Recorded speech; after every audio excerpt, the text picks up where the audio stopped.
it's gonna be like blah, and then your cuticle will be like ah, and then it's just gonna be frizzy and horrible. Listen, if you're still booking salon blowouts, we need to talk. Today I'm going to teach you how to master blowing out your hair at home using only the classic tools, a blow dryer and a round brush. That means no hot air brushes, no hot round brush thingy that I still don't really get the point of, no paddle brush attachment that people love that just makes my hair really frizzy. None of this. Let's go. Let's talk hair prep because this step sets a tone for your entire blowout. Think of it like skincare before makeup. The better the base, the better the result, and the longer it's going to last. You'll want to choose your styling products based on 3 key things: your climate, your hair type, and your desired end result. If you live somewhere humid or you tend to deal with a lot of frizz, you have very frizzy hair type, you may want to reach for frizz fighting humidity blocking sprays. 2 of my go-tos are Virtue and the Color Wow Dream Coat. I personally use this one all the time. It's quite good. This one's really good too. I've gone through 2 different bottles of it. It's not great for volume, but it is definitely good for frizz control and humidity resistance, and if you like really shiny smooth hair. If your hair is fine or you just want that full bouncy look, volumizing products are your best friend. I love the Bumble full form soft mousse. Just picked this up and I really enjoy it. And I also really like the Color Wow Extra Large Bombshell Volumizer. Both of these products will give you volume without making your hair feel sticky or stiff. Now, if you have thick or curly hair, you'll want to lean into richer smoothing creams or leave-in conditioners. These lock in moisture and they start taming frizz right from the wet stage. I've actually been obsessed with the Garnier Whole Blends Honey line. The Hair Honey Milk is a great all-in-one heat protectant and anti-frizz spray. And then when you cocktail it with the leave-in conditioner from the same line, it gives amazing control and shine. My hair texture is on the finer side, so I personally really need to use volume products or my hair falls super flat. Today I'm using the Bumble Mousse and I'm topping it off with the Lador Thermal Protector Spray. I like using this thermal protector on days when I want volume because it is ultra lightweight. It's literally perfect if you want heat protection, but you don't want to add any extra weight or greasiness to the hair. Then you want to brush the products from roots to ends to evenly distribute it. Now, when you apply products to your hair, you're going to want to apply it when your hair is quite wet. I find that products work a lot better when you evenly distribute them through very wet hair. Now, you don't want to start round brushing very wet hair though, because it's going to take forever to do that. And it's also really not good for the hair. The hair is really elastic when it's wet. It actually stretches and snaps really easily. So if you start using a ton of tension with your round brush and your blow dryer, you're much more likely to cause a lot of damage if you are doing it on extremely wet hair. So that's why we always want to rough dry first. And all that means is that you're just trying to get a little bit of that moisture out of the hair so that it's a lot easier to round brush later. Now, because my goal is volume, what I do when I rough dry is I always lift my roots up. Hair is very malleable and adaptable when it's wet, but it sets its shape when it's dry. So if I wanted my hair to be super flat and I blow dried it down, it would stay super flat for the whole day. But because I don't want my hair to be super flat and super smooth, I don't really like that look on myself, I actually want to rough dry the roots up. So I just grab them with my fingers, I lift them and I blow dry. Now, as you can see in the rough dry stage, I got maybe 70 to 80% of the water out. You can still see that there are some glossy bits in my hair, so it's still wet. You don't want to rough dry so much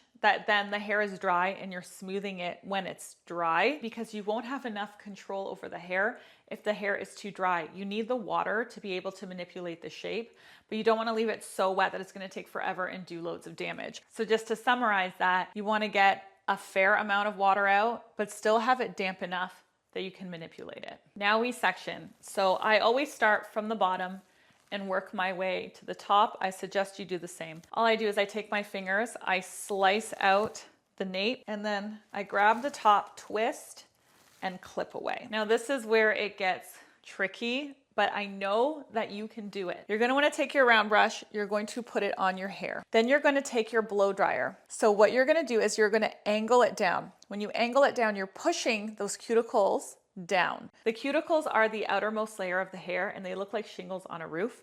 And as you can see, my shingles are all up and crazy. So we want to push air to flatten them down. That's what's gonna make your hair look really glossy and really shiny. So you're gonna put your round brush in your hair and you are going to blow the air down to push the cuticle. And as you do that, you are going to spin the hair.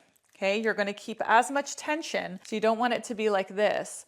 You want to grab it and have tension in the hair, and you're going to smooth down, smooth down.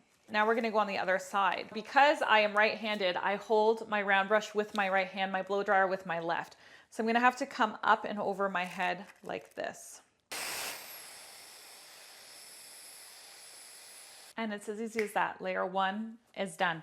So now let's grab this, slice another section. For you to get a really beautiful, super glossy blowout, your section of hair should be no wider than your round brush. So if you take a look at this, you can see that my hair fits comfortably into my round brush. So that means I have a ton of control. If I were to put all of this hair in here like this, and this stuff is falling out, and this stuff back here is falling out, and it's just kind of like whatever, this, which isn't even really in the brush, is not gonna get control. So what you need is you need the brush width to match the width of your section, because you need tension. You need every single strand to get attention, right?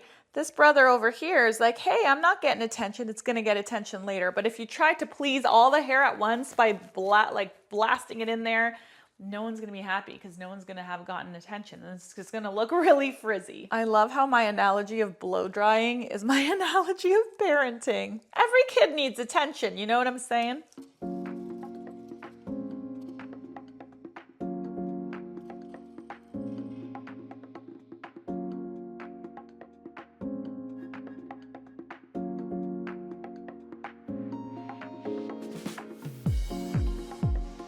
Now, if you find this hard to do on yourself, that's because it is. I just want to reassure you, because I know sometimes people will say, like, I just suck so much at doing my hair. Blowing your own hair out with a round brush and a blow dryer is super tricky. And that's why every time I do it on myself, I'm not even going to say most of the time, literally every time, I use a blowout brush, because this is a round brush and a blow dryer in one tool. You know what I'm saying? Like, it's like if a blow dryer and a round brush had a baby, they made the blow dryer brush, and it's just way easier because you're holding one thing. All you're doing is this instead of like this and trying to position airflow.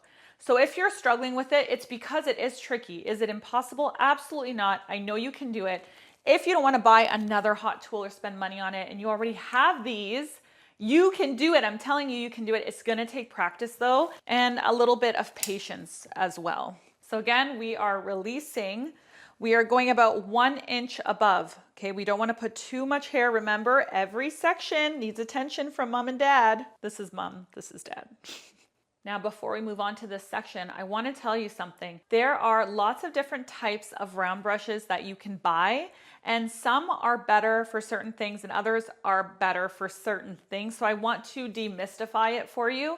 So this is a ceramic barrel brush, and you know it's a ceramic barrel brush because the inside of it is ceramic and it has nylon bristles. Now, the reason this is really amazing is because it's great at adding volume, smoothness, and shine. And because the inside is ceramic, it actually gets heated up from the blow dryer and it works a lot like a curling iron or even like a hot roller. You know, it heats up the entire hair so that you get loads and loads of control. It's really great for people with fine to medium hair textures, or if you want to get through your blow dry really fast because it's ceramic, it heats up, there's air flows, it's vented. You do all of the things fast because it gets hot, the air flows, all of the things, right? You get it. You get it. Clearly over explaining the ceramic round brush to you, but I just want to give you all the information. Now, you might have also seen this before. This is a wooden brush with boar bristles. This is so completely different than this because this does not have a barrel that heats up, but what it does do is it gives much more tension and much more grip. So I will show you when I put this on my hair, like check, look at this, look at this. It grips the hair. You get a ton of tension, right? As opposed to this, which is kind of a moderate amount of tension. Do you see the difference there? Now, something else that's cool about this is boar bristles are really good for smoothing and adding shine and helping with frizz.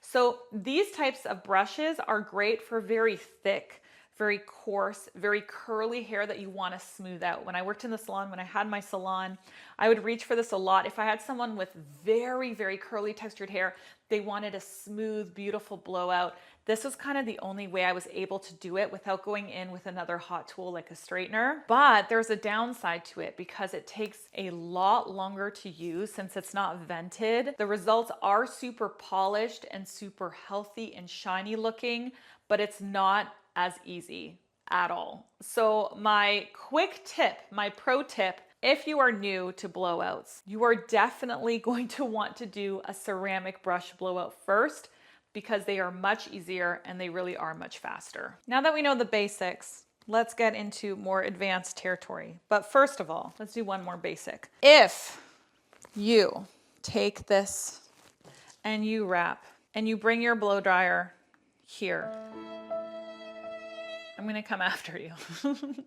I'm sorry for yelling at you. I know it's probably stressing you out, but you can't do that. You wanna know why? Because again, one more time for the people in the back, the cuticle runs down the hair shaft like this. And the cuticle is what makes your hair look shiny or super frizzy and disheveled. So if I take this and I go like this and I open those cuticles, I almost wanna do it. Should I? Oh God, it hurts my soul. It hurts my hairdresser heart, but I'm gonna do it, okay? I want you to see what's happening. I hope you appreciate that I did that for you because that goes against everything that I believe in. Basically, I just blasted air up, opened the cuticles, and created a frizzy, puffy, disastrous mess. So again, not to beat you guys in the head with this, you have to position the airflow down like this. You have to, you absolutely have to. And you also absolutely have to have a concentrator nozzle.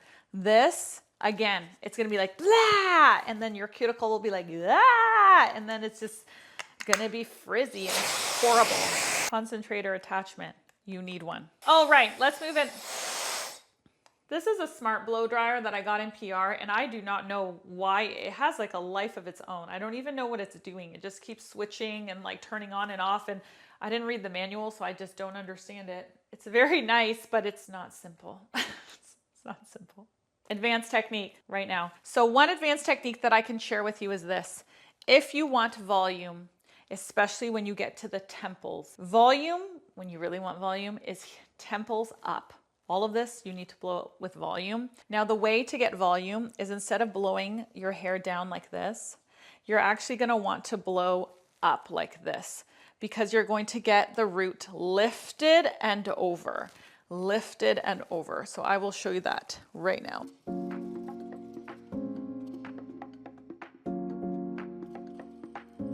So you can see what happened there, right? If you don't want a ton of volume, then go ahead and just blow dry as you normally do. If you do want a ton of volume, when you get to that temple, make sure to move your brush up. Now, when it comes to the top section, this section, I've seen it done lots of different ways. So say you part on the side here, okay? You could definitely part and go this way and go this way. If you part in the middle, you can do the same. I always do a mohawk parting. And if you guys have been here for a long time, I'm sure you've seen me do it 100 times. It's the way that I think looks the most beautiful and the way that I can get the most amount of volume.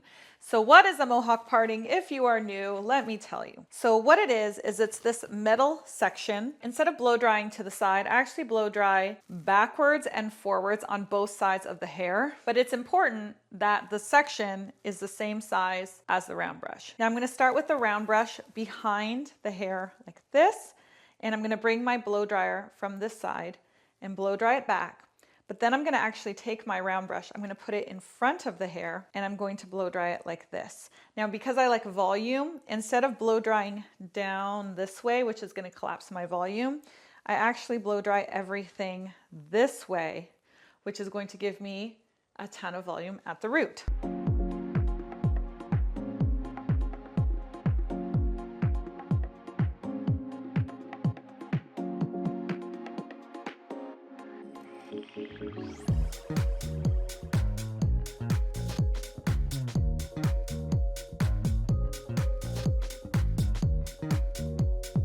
Here's something else I want to tell you guys that you might find a bit challenging with a round brush and a blow dryer, and that is getting the ends smooth.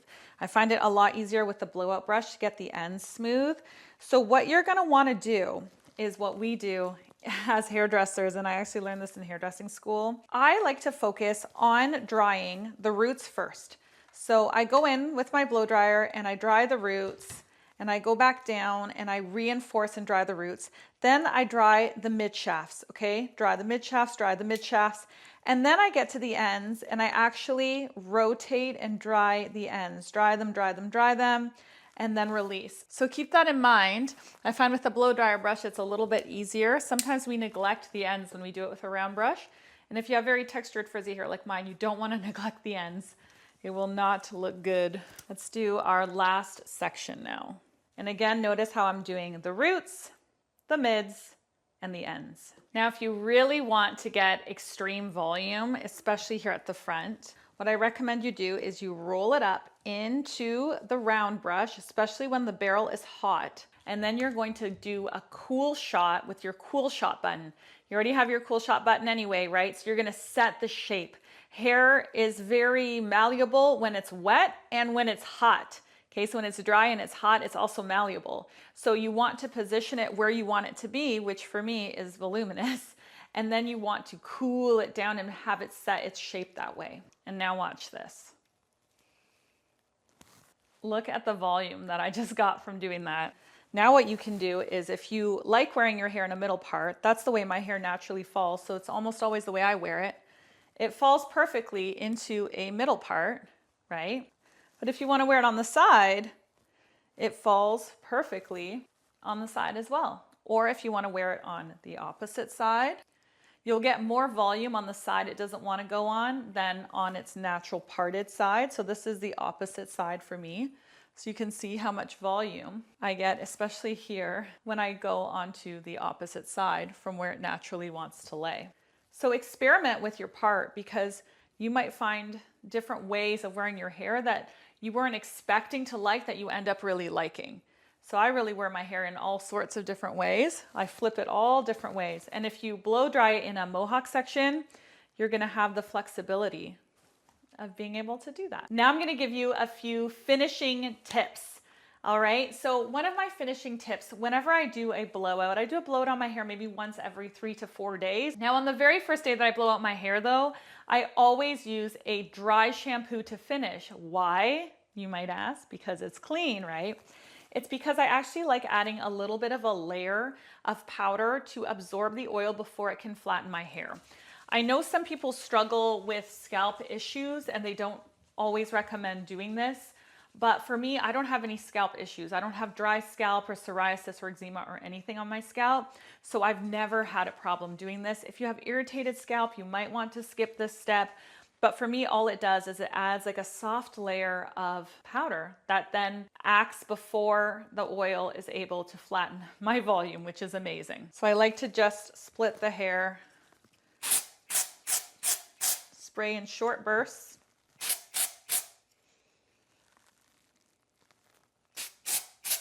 Don't worry about the white cast. We will get rid of that soon.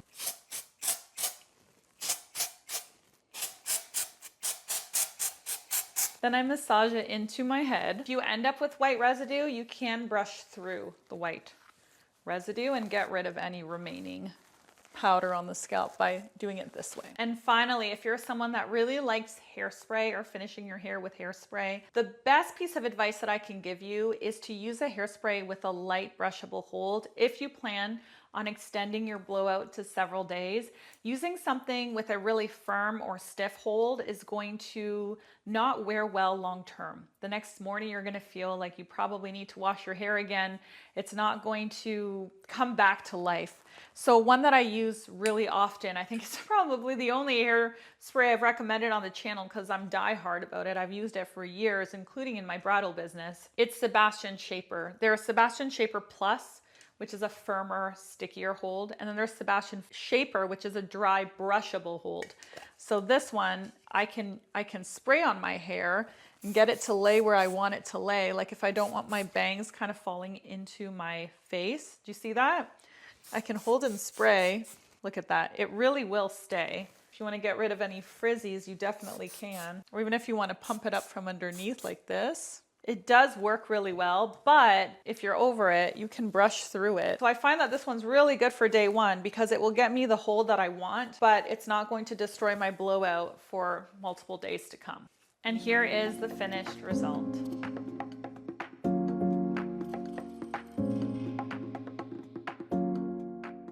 If you want to see how I get a similar blowout look using a blow dryer brush, which is way easier, especially if you're a beginner, then go watch that video next because this one's over.